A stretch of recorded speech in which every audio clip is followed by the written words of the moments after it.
बिस्मिल्लाहिर्रहमानिर्रहीम। ये सेकंड है पेड सैंपल साइन टेस्ट। दूसरा टी टेस्टिंग में आप करते थे वन सैंपल टेस्ट और टू सैंपल टेस्ट। इसी तरह जो साइन टेस्ट है इसमें भी one sample test and two sample test या पेड सैंपल साइन टेस्ट भी है। अब पेड ऑब्जर्वेशंस, सबसे पहले आपको ये पता होना चाहिए कि पेड ऑब्जर्वेशंस क्या होती हैं। जब भी समटाइम्स ये होता है कि कुछ पर्सनस पे एक्सपेरिमेंट किया जाता है और फॉर एग्जांपल मैं कहता हूँ स्टूडेंट्स ही हैं, उनको उनका एक टेस्ट लिया गया और उसके बाद उनको एक कोर्स पढ़ाया गया, उसके बाद उनका दोबारा टेस्ट लिया गया। यहाँ पर जो है सैम्पल पॉइंट्स जो थे, सैम्पल था वो हमारा सेम था, यानी कि जिसके ऊपर हमने कोर्स पढ़ाने से पहले और कोर्स पढ़ाने के बाद जो हमने टेस्ट लिया था, यहाँ पर सैम्पल सेम था जिनके ऊपर हम कोई रिसर्च करना चाह रहे हैं। तो इनको हम पेड ऑब्जर्वेशन कहते हैं या पेड सैम्पल कहते हैं। इसी तरह ऐसी ही चीज़ें जो डिफरेंट एक्सपेरिमेंट्स होते हैं जिनमें जो है ऑब्जेक्ट्स जो हैं, सैम्पल पॉइंट्स जो हैं वो सेम होते हैं एक्सपेरिमेंट से पहले और एक्सपेरिमेंट के बाद, इन चीज़ों को कहते हैं पेड डाटा या पेड सैम्पल्स या पेड वैल्यूज़। अब जो है साइन टेस्ट जो है ये नॉन पैरामीट्रिक टेस्ट है जो कि पेड ऑब्जर्वेशंस उसके लिए भी यूज़ होता है। Use to test the difference between the two population. यहाँ पर हम टू पॉपुलेशंस के बिटवीन जो है मीडियन को चेक करते हैं when the populations are not normally distributed. For the paired sample test to be used the following must be true. अच्छा, पेड सैंपल टेस्ट के लिए दो चीज़ें होना चाहिए। ये है कि जो आपकी ऑब्जर्वेशन है वो डिपेंड होनी चाहिए। ऑब्वियसली जो पेड ऑब्जर्वेशन होती हैं वो डिपेंड ज़रूर होती हैं आपस में, क्योंकि जो है जो फर्स्ट एंड आफ्टर जो होते हैं, बिफोर एंड आफ्टर ऑब्जर्वेशन जो है उनमें जो है ऑब्जेक्ट सेम होता है, यानी कि जो स्टूडेंट जो है टेस्ट लेने से पहले और बाद में सेम होते हैं, कोई एक दूसरे का टेस्ट नहीं देता, सब अपना अपना टेस्ट देते हैं। सेकंड पॉइंट ये है कि जो डाटा जो है, जो सैंपल जो है जो सिलेक्ट किया गया वो रेंडमली सिलेक्ट होना चाहिए फ्रॉम द पॉपुलेशन। ये जस्ट 2 पॉइंट्स हैं इसके साइन टेस्ट के हवाले से, पेड के हवाले से। नेक्स्ट इसका procedure as it is same है जिस तरह वन सैंपल के लिए आपको प्रीवियस में बताया था। मज़ीद आप इसको यहाँ से पढ़ भी सकते हैं पॉज करके। एन भी है उसी तरह ही, पहले जिस तरह हम पहले साइंस बनाते थे यहाँ पर भी थे। पहले ये होता था कि हर ऑब्जर्वेशन के लिए हम साइन बनाते, यहाँ पर अब ये होगा कि जस्ट कि बिफोर एंड आफ्टर ऑब्जर्वेशन को आपस में हम कंपैरिजन करेंगे, यानी कि पहले एक ऑब्जर्वेशन अगर 20 थी और उसके बाद जो है वो 18 बन गई तो यानी कि वो डिक्रीज़ हुई है, तो इसके लिए प्लस साइन लाएगा। लेकिन अगर पहले 20 थी और उसके बाद 22 बन गई यानी कि वो इंक्रीज़ हो गई है तो इसके लिए माइनस साइन आएगा। तो इस तरह वो टेबल को कंप्लीट किया जाएगा। एक यानी कि कॉलम जो भी हम बनाएंगे उसके लिए जो क्रिटिकल वैल्यू होगी वो भी उसी तरह ही कैलकुलेट किया जाए जिस तरह वन सैंपल के लिए, और वही हमारे पास यहाँ पर भी क्राइटेरिया होगा। अगर 25 से लेस है तो एक्स वैल्यू को as a test statistic use किया जाएगा।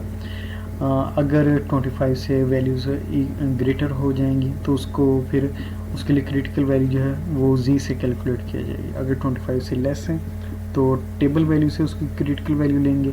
अगर 25 से ग्रेटर हो जाए तो उसको एक्स वैल्यू को जी में कन्वर्ट करेंगे और जी को एज ए क्रिटिकल वैल्यू लिया जाएगा। ये प्रोसीजर सेम वही है जिस तरह पहले लिखा गया था। अच्छा, अब ये एग्जाम्पल है। एग्जाम्पल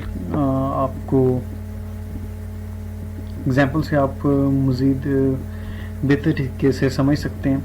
एक psychologist claims that the number of repeat offenders will decrease if first time offenders complete a particular rehabilitation course। एक कोर्स था यानी कि कुछ ऑफेंडर्स थे, कुछ पर्सन थे, उनका जो कोर्स करवाया गया जो पहले था और उसके बाद था, उनके दरमियान वो कहता है उसके जो पॉइंट्स वगैरह हैं वो डिक्रीज़ हुए हैं। यहाँ पर अगर आप देखें तो ये क्लेम है और यहाँ पर जो है ये वन सैंपल टेस्ट बन रहा है। You randomly select 10 persons prisons and record the number of repeat offenders during a 2 years period। 2 years के पीरियड में ये था कि 10% को सिलेक्ट किया गया और उनकी वैल्यूज़ वगैरह जो थी उनको नोट डाउन किया गया, यानी कि बिफोर एंड आफ्टर। इनके लिए अल्फा जो है वो वैल्यू लिखी गई 0.05। Can you support the psychologist claim. Psychologist ने जो क्लेम किया था, यानी कि जो नंबर ऑफ ऑफेंडर्स थे वो डिक्रीज़ हुए हैं, यानी कि उनकी वैल्यू जो है वो डिक्रीज़ हो गई, ये उसका क्लेम है।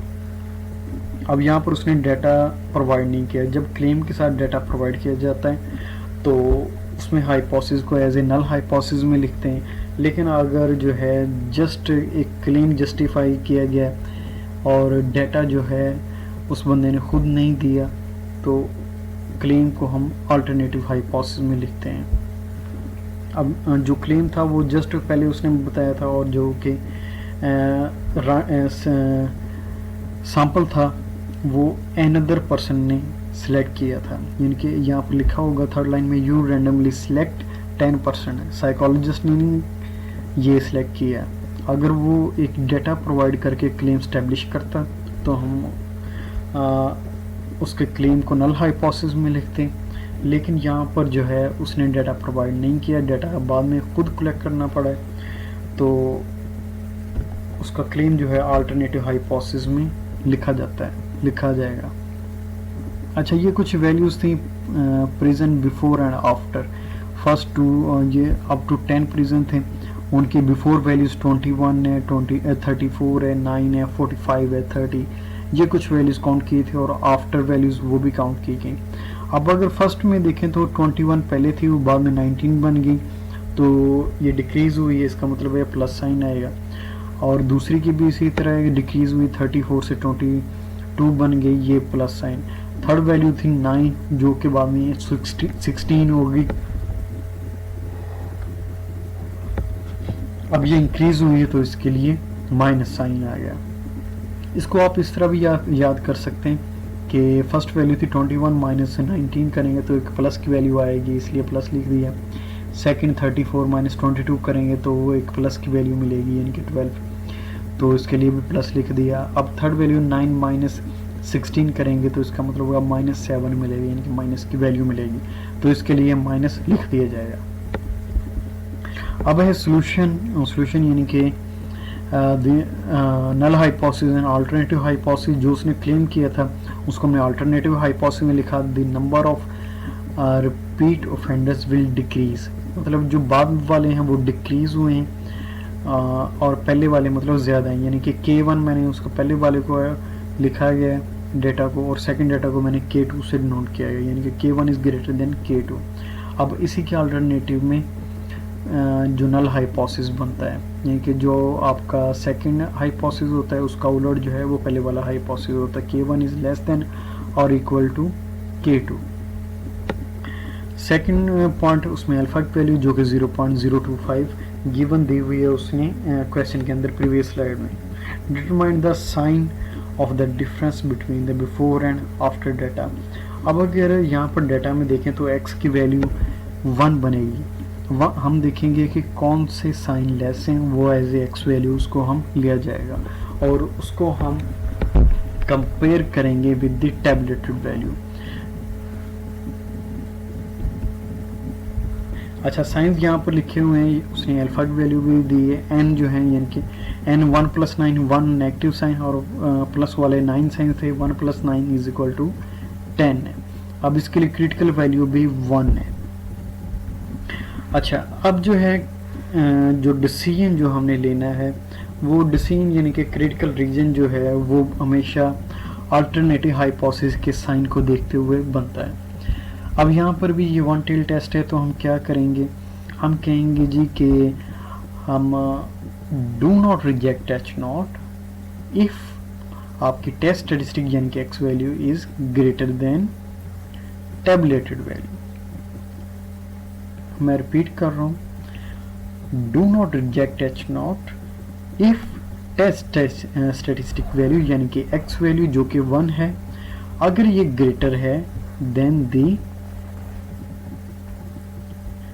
टैबलेटेड वैल्यू। अब टैबलेटेड वैल्यू क्या है, वो भी 1 है। अब दोनों साइड पे 1 आ गया। अब 1 जो है 1 से ग्रेटर नहीं है, तो हम क्या करेंगे, हमारा कंक्लूजन होगा reject H naught. Test statistic value 1 थी, the smaller number of plus और माइनस साइन इसमें से। अब हाइपोथेसिस जो है कि रिलीजन को देखते हुए या साइन को देखते हुए रिजेक्ट हो गया, तो इसका मतलब ये था जो क्लेम था वो बिल्कुल ठीक साबित हुआ है, जो कि अल्टरनेटिव हाइपोथेसिस में लिखा है। At the 2.5% level of significance there is enough evidence to support the psychologist claim that the number of repeat offenders will decrease.